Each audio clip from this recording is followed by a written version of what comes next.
So what happens here is that with a single click on the power button of this Pixel 4 XL, you have that current jump, and it's a stable current jump because when you release the power key you still get that. So I've made a couple of videos concerning this, particularly for Google Pixels. You get. Okay, so let me just explain what is happening here if in case you haven't seen the video a couple of months ago. When the CPU is not able to utilize the memory of this mobile phone, which I'm talking about the storage, not the RAM. So in most cases for this particular Pixel 4 XL, the eMMC needs to be reprogrammed. That in most cases for this particular Pixel. And in some cases the eMMC is totally damaged, which means that you have to replace the eMMC, reprogram the eMMC for it to work. So for you to notice, you easily notice because the phone automatically connects to EDL mode without even plugging in the battery. As soon as you connect the charger, the phone detects in the EDL mode. That's a sign that the eMMC might be damaged, disconnected, or might need reprogramming, might be physically damaged, like the eMMC itself is damaged, not the matter of reprogramming. You get. So another fault that causes this problem is disconnection, which can be between the connection of the CPU to the eMMC under the CPU, or the connection between the CPU and the eMMC but under the eMMC itself. So how do I solve this fault? I do reballing, I don't do reprogramming, I don't change the eMMC because I don't do reprogramming. So the only thing that I do is reballing. And yeah, if you don't know, it takes a lot of time to do this. We have the double mount CPU, we have the pasted IC, which is not as hard as that of the Pixel 3. Yeah, it's not as hard as that, but I still have some pins here missing, and that's still okay. So I do succeed 50%, not even up to 50%, let's say 45%, because if I have like 8 of these phones to reball, I might succeed like in 3.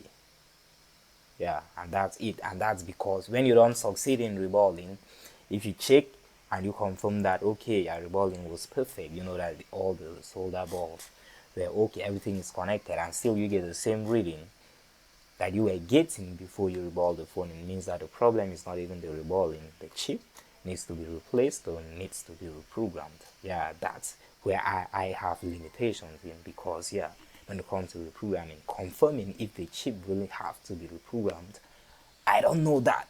And for real, okay, so let's just go on there and talk about what I'm doing right here.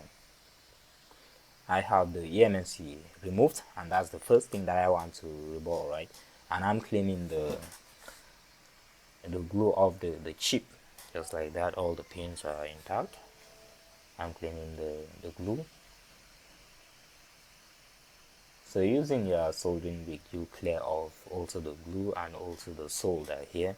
Then you use your solder paste to make everything clear, so that when you are reballing, the solder will easily stick to the points on the IC. It makes reballing easy. You clean also everything. And yeah, we have the exact stencil, not the universal stencil, and everything goes smoothly. Apply the paste just like that, and very smooth. Well, you can get my courses right now with a discount, a very big discount, and also my book, the Block Diagram Master, with a discount. You can send me a message using the number on the screen, or check the link from the video description or the pinned comment. Yeah, and that reballing is perfect. You remove and you see everything is good. And yeah, we checked all these pins. The pins are okay. There is no pin that was supposed to be connected that is not connected. That's why you haven't seen me do any jumper here. I didn't do any jumper, and that's okay. So you can also check if you are doubting that, you can also check the data sheet of the specific UFS chip. You will see that yeah, all the other pins are NC, which means not connected. After mounting the eMMC, which is the UFS storage, the phone did not work. It gave the same reading, and here I went on to remove the RAM. So I first removed the RAM, which is mounted on top of the CPU, and the RAM also have this glue. I'm cleaning off the glue. You can see it seems like it's that hard, but believe it is not as hard as that of the Pixel 3. So you can see the pins here are still intact, right? They're still intact, and yeah, I went on to remove the CPU. I just cleaned it so that it will be easy to clean the other side when I completely remove it. Yeah, then I'm also cleaning the paste of the CPU path. Yeah, this takes a lot of time. I'm not fast in reballing like like others. Yeah, I take my time to do this. It takes a lot of time cleaning all this and all that, and that's still okay. Even if it goes anyhow, yeah, I'm still okay. So the reason why I jump at those 2 points where the resistor came off while I was cleaning, and I tested from the other scrap PCB that I have, and it was a low ohm resistor, like it was beeping just like a fuse. That's why I just crossed. Yeah, that's very smooth. And now I'm cleaning the CPU. I did the same thing that I did with the eMMC.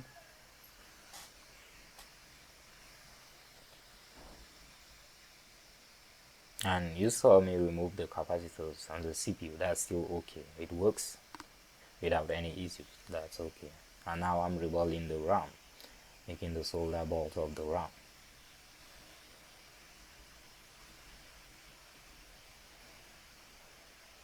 And you have to dry your paste, but especially for those who are new to reballing, you find difficulties in making solder balls because you are using your wet paste.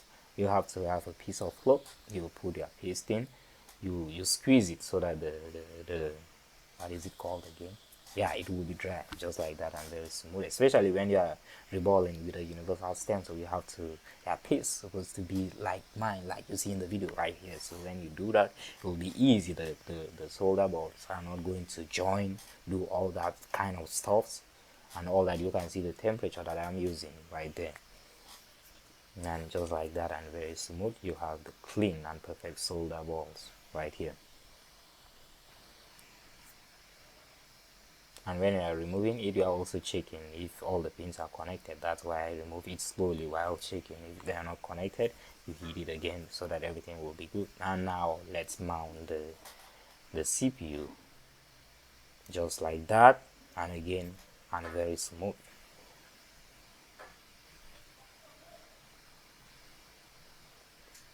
If in case you don't know why we're reballing so that if there was any disconnection, it should be okay. We reball the UFS storage and the RAM and the CPU. So if the problem is a disconnection, the phone should work. So let's test this and see how everything goes. And again, with a single tap, you see that current bump exactly as it was when before you even reball the chips, which means that the problem is not reballing.